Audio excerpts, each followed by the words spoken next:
नमस्कार।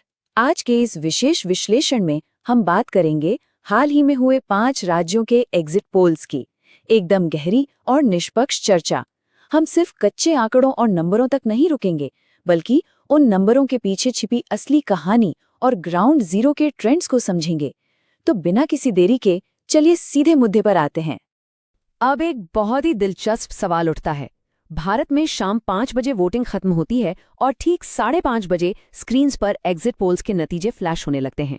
सोचिए जरा, क्या ये स्टैटिस्टिकली मुमकिन है? एक ऐसा देश जहां वोटर अपनी असली पसंद छुपाने में माहिर है, वहां इतनी जल्दी इतना सटीक अनुमान लगाना थोड़ा अजीब लगता है ना? यही बात हमें सोचने पर मजबूर करती है कि आखिर इन पोल्स के पीछे का साइंस क्या है। तो आज के हमारे विश्लेषण का रोड मैप कुछ इस तरह रहेगा। पहले पोलिंग का विज्ञान, फिर 3 ऐसे राज्य जहां नतीजे थोड़े क्लियर हैं, उसके बाद बंगाल का रहस्य, तमिलनाडु का बड़ा झटका और आखिर में कुछ ऐसी छिपी हुई लहरें जो सब कुछ पलट सकती हैं। चलिए आगे बढ़ते हैं। नंबर 1, पोलिंग का विज्ञान। यहाँ शौकिया और कॉर्पोरेट पोलस्टर्स के बीच का अंतर समझना बहुत जरूरी है। जब बात एक्सिस माई इंडिया या सी वोटर्स जैसे कॉर्पोरेट दिग्गजों की आती है, तो वो एक सख्त कॉर्पोरेट डिसिप्लिन फॉलो करते हैं।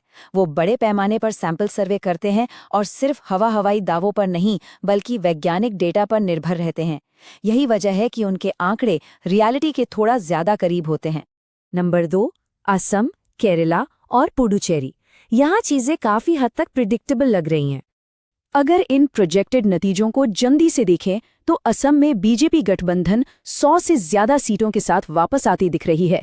केरल में जो सत्ता बदलने का ऐतिहासिक रिवाज है, उसी के तहत कांग्रेस के नेतृत्व वाला यूडीएफ आगे है और पुडुचेरी में रंगासामी के नेतृत्व में बीजेपी गठबंधन की जीत तय लग रही है। ग्राउंड रियलिटी भी कुछ यही इशारा कर रही है। वैसे यहाँ एक कमाल का फैक्ट छिपा है। असम में हिमंत बिस्वा शर्मा और पुडुचेरी में एन रंगासामी, ये दोनों ही कद्दावर नेता जो आज अपने गठबंधनों को जीत दिला रहे हैं ना, ये ओरिजिनली उसी कांग्रेस पार्टी से आए हैं जिसे ये आज हरा रहे हैं।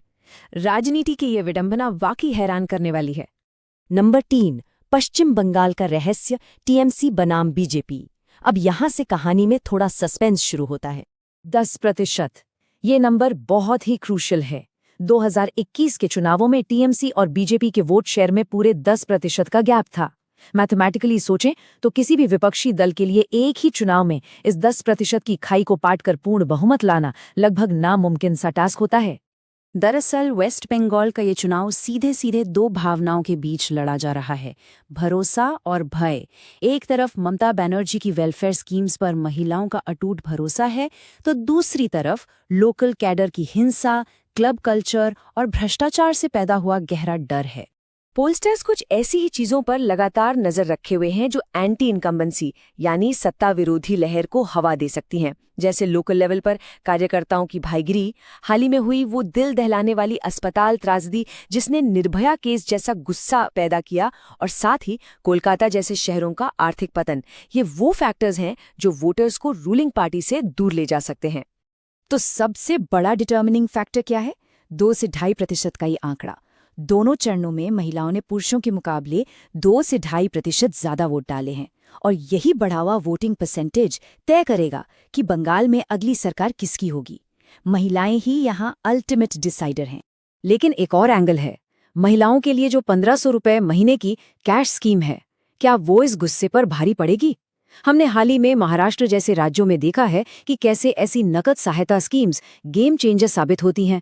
तो क्या सीधा पैसा अकाउंट में आने से कैडर के खिलाफ गुस्सा कम हो जाएगा?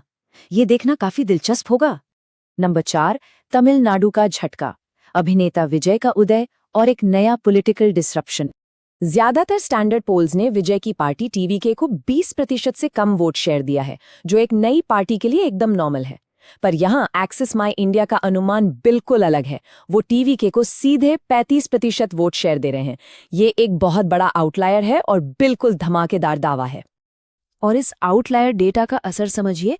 इस अनुमान के हिसाब से टीवीके को 98 से 118 सीटें मिल सकती हैं, जो सीधे रूलिंग डीएमके के बिल्कुल बराबर है, जबकि एआईएडीएमके और बीजेपी लगभग 30-35 पर सिमट जाएंगे। इसका मतलब समझ रहे हैं? दशकों से चला आ रहा डीएमके और एआईएडीएमके का ड्यूओपोली पूरी तरह से खत्म होने की कगार पर हो सकता है। पर ये सब रातों रात नहीं हुआ है। विजय ने बहुत ही सिस्टमैटिक तरीके से अपना बेस बनाया। 2000 के दशक में उन्होंने अपनी फिल्मों की स्क्रिप्ट्स में सोशल मैसेजेस डालने शुरू किए। फिर 2010 के दशक में चुपचाप युवाओं, महिलाओं, दलितों और ईसाइयों के बीच एक सॉलिड नेटवर्क तैयार किया। और अब 2024 में बिना किसी पारंपरिक इंटरव्यू या मैनिफेस्टो के सीधे चुनावी मैदान में छलांग लगा दी। अगर ये डेटा सच साबित होता है तो यह वाकई एक इतिहास होगा।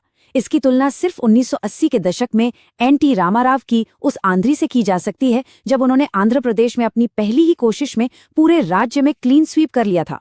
एकदम अकल्पनीय। नंबर 5, छिपी हुई लहरें या सुप्त प्रवाह। ये इस पूरे विश्लेषण का सबसे क्रूशियल हिस्सा है, द साइलेंट वोटर। 60 से 70%, ये नंबर दिमाग चकराने वाला है। पश्चिम बंगाल में इतने बड़े प्रतिशत में वोटर्स ने पोलस्टर्स को ये बताने से सीधा इनकार कर दिया है कि उन्होंने वोट किसे दिया। इतनी बड़ी चुप्पी किसी भी एग्जिट पोल के सारे गणित को बिगाड़ सकती है। इस खामोशी के पीछे की असली वजह है द फियर फैक्टर, डर का माहौल।